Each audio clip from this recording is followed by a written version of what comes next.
On 1974, John Wayne became the most dangerous psycho killer of all the times. John Wayne at the beginning, he was called a normal guy. He didn't have any problem, but when he get the age of 30 years old, he become the dangerous psycho killers in the history of psycho killers. As you see, a psycho killer is not born. You can become a psycho killer. If you live alone or if you don't have contact with people for more than 1 year, you can become one. A psycho killer is a guy that kills because with problems, and they always have a reason to kill. It's like they have this new brain after what they have lived. They have different ideas to see the world, and they want to kill everybody that is not in accord with them. A psycho killer is someone that always will be dangerous to anyone.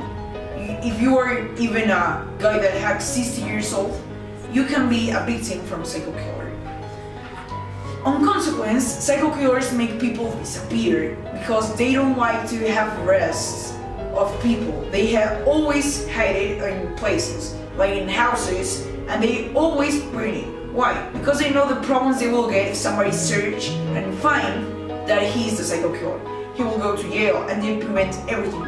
This makes policemen waste their time by searching nothing. Knowing about psycho killers is one of the most important things because you can prevent to be killed by the psycho killer and even help people to prevent being killed. Helping the psycho killers disappear is to solve too much disappearing people.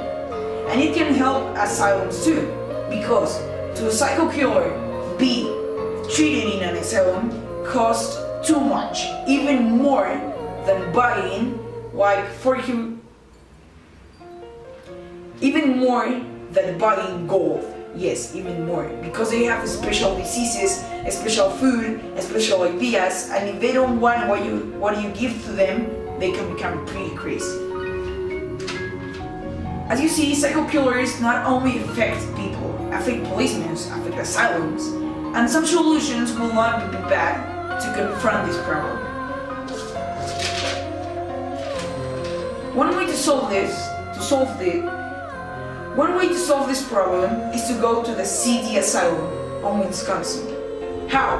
You can give money and they make your money count to food, special food to psycho killers, and some treatments to them. Another way is to go to New York City, to the asylum from psycho killers.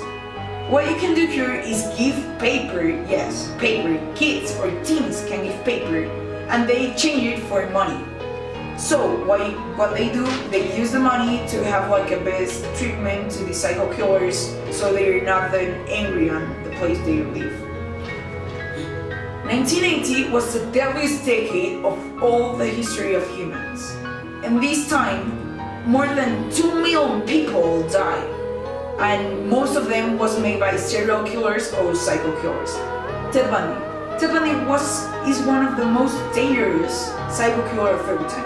He killed around 200 people in only 1 year, and all of them girls, beauty girls. Why? Because he has this problem of if you're a beauty, you must be dead, because you can't be with the rest. You're gonna make them feel sad. Another way to solve this is in city asylum. You can be a volunteer and be some time with a psycho killer. So you can talk with him and ask him how can you not become a psycho killer, because some of them, after being some time in an asylum, they kind of started getting that critical thinking they had. So you can normally talk to them. Finally, I think that everyone is exposed to be a victim of a psycho killer. And everyone can be exposed to be killed one day. We must help this cause, because this is one of the things that cause more deaths in 10 years. So, do you want to help psycho killers disappear and policemen don't waste their time? Help me and help everybody. Don't be killed and suffer anymore.